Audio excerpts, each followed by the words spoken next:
Close your eyes, bro. Okay, bro. What do you see, bro? Nothing, bro. That's my life without you, bro.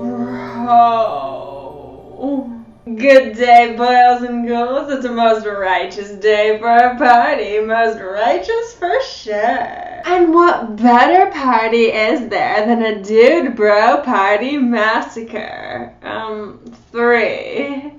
Before we get started, make sure that you subscribe to this channel and click that little bell thingy to get notified. I post regular movie reviews and gameplays, all with a horror theme to them. So trust me when I say that you won't want to miss what's coming. Don't believe me? Stick around to the end of the episode to find out what movie I'll be discussing next time. And now, despite the title, Dude Bro Party Massacre 3 is not a sequel to Dude Bro Party Massacre 1 or 2.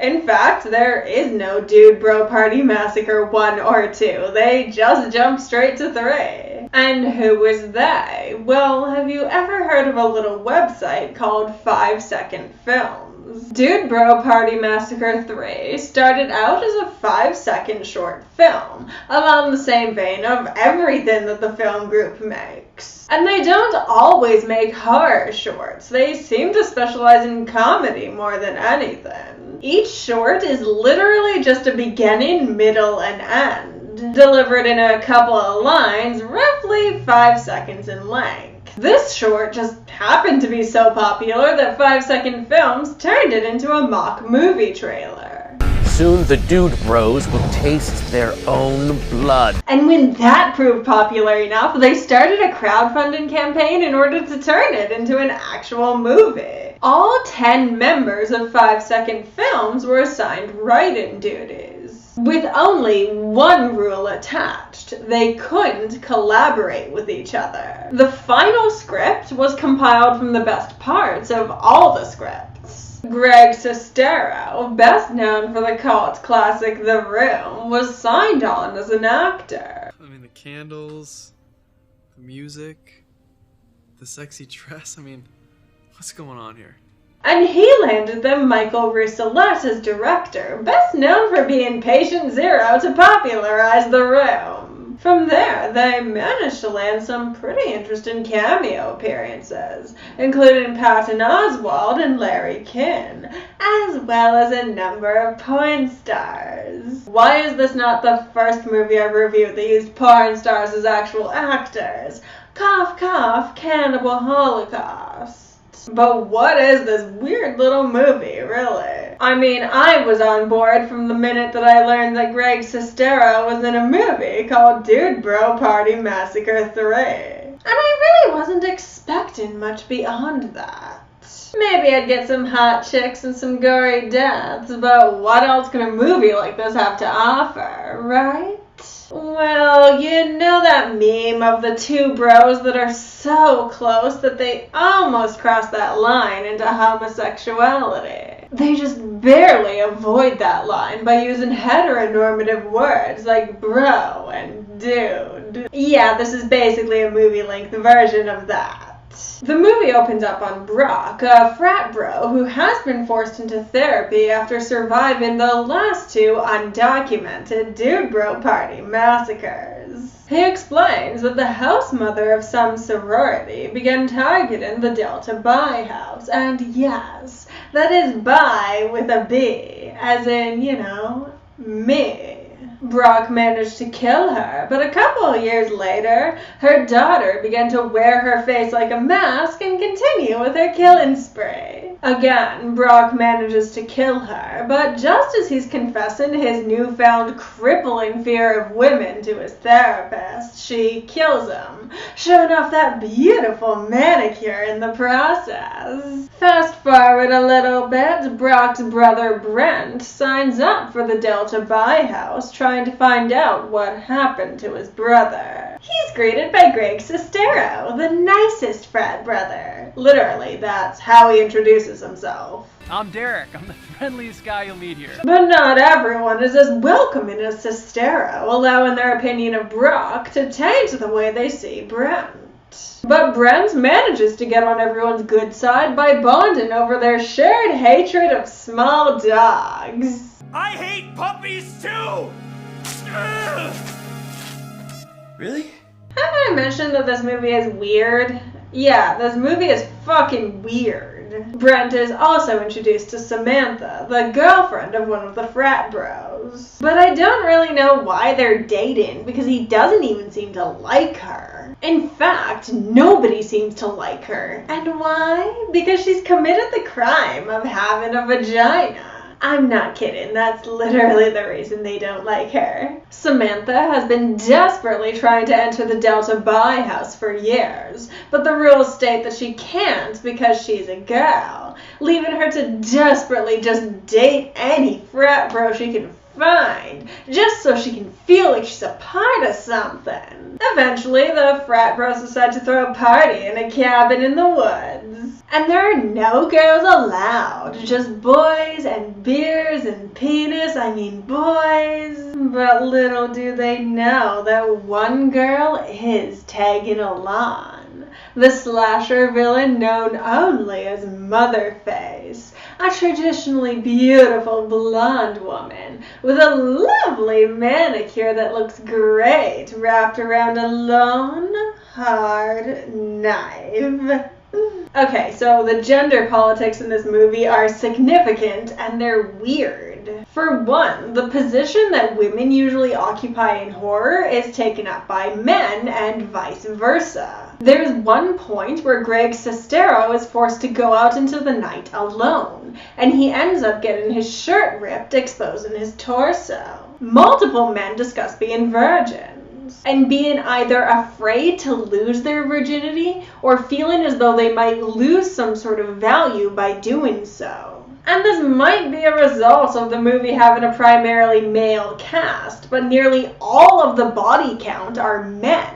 And not to mention that queer baiting. Hell, I don't even know if it counts as queer baiting. Two of the frat bros are clearly in a relationship, and nobody ever talks about it or makes fun of them because of it. In fact, the frat bros are more supportive of the homosexual relationship than they are of that heterosexual relationship, which they seem to find to be more annoying than anything because it keeps Samantha around.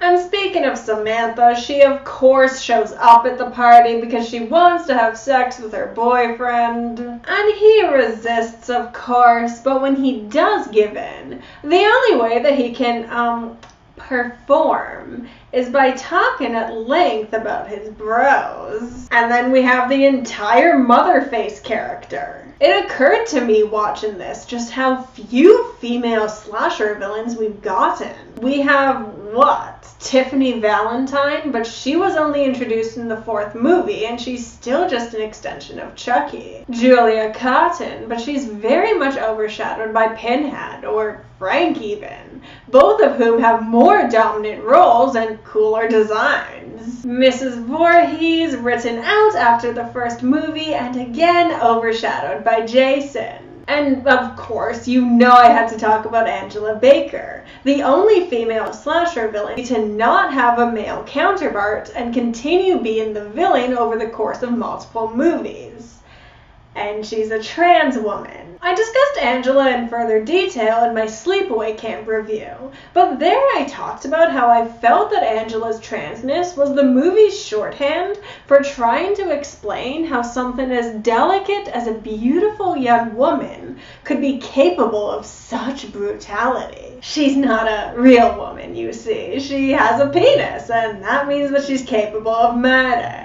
Obviously, I don't believe that trans women are women, not all men are capable of murder. I'm just saying that there is this attitude in horror that women are not capable of the same kind of atrocities as men, and therefore they occupy different roles. If they kill people of their own choice, then they need some sort of tragic backstory or thing to explain why they're doing this, like with Carrie. Or they need a man who pushed them to do it, and they know that what they're doing is wrong. They just love this man so much that they're willing to keep doing wrong, like with Julia Cotton. Full motive, still murder. Or they're the person behind the scenes, but not the direct antagonist. More the muse, if you will. Like with Norma Bates. And Motherface is definitely playing with those expectations for sure. Right down to her name, Motherface, as in Norma Bates and Mrs. Voorhees. If a mother appears in a slasher movie, there's a good chance she's bad news. And at the end of the movie, they even played around with the idea of revealing that Motherface had been a man all along. I mean, that man is Ronald Reagan, who got a sex change for, reasons. But in the end, we find out that no, Motherface is a cisgendered woman, daughter to the first and twin sister to the second. And that blonde hair, those nails, that's all her. And that's kinda awesome. Is this the most feminist movie I've ever seen? No, of course not. The woman bashing is done very tongue-in-cheek, so it never becomes offensive. But the plot of the movie is literally that these guys just want to spend some time with their bros, and women keep ruining everything. Yeah! Yay! No girls allowed! But that being said, this movie is definitely willing to talk about the gender politics of slasher films. And not only that, but it does it in a way that emphasizes the importance of male-male friendships. Without the concern that you're gonna get called gay just because you want to compliment your bros. That really isn't a message that I've seen in a movie before. Like, I literally reviewed a movie where the depth of female friendship was explored with Megan Fox making out with Amanda Seyfried. And yet one frat bro can't call his brother hot without it being gay? That's whack, bro. And this movie manages to supply that message, all while giving us the stupidest jokes that I've ever heard. Like, one romantic subplot literally ends with the guy realizing that what he's been seeing this whole time is just a bag of oranges. What? I'm a bag of oranges. It's not a clue. That's not a clue. Search your feelings, you know it to be true. And he sets her free by bopping her on the nose. Like, what? This movie kept me entertained all the way through. I laughed more than I expected to, and I definitely thought a lot more than I expected to. All in all, I'd be willing to give this movie 8 platonic man kisses out of 10. If you haven't seen it yet, please do yourself a favor and check it out. And that is not something I ever thought I'd say, but a movie that I just discovered by haunting out Greg Sestero's IMDb page. As you do on a Friday night. Man, I really gotta get me a bro. Don't forget to subscribe to this channel and click that little bell thingy to get notified. Because next time, we're talking Frankenhooker. He has everything he needs, except the raw materials. Just hold still. Excellent. Oh my god. Fun you. And trust me when I say that you won't want to miss it.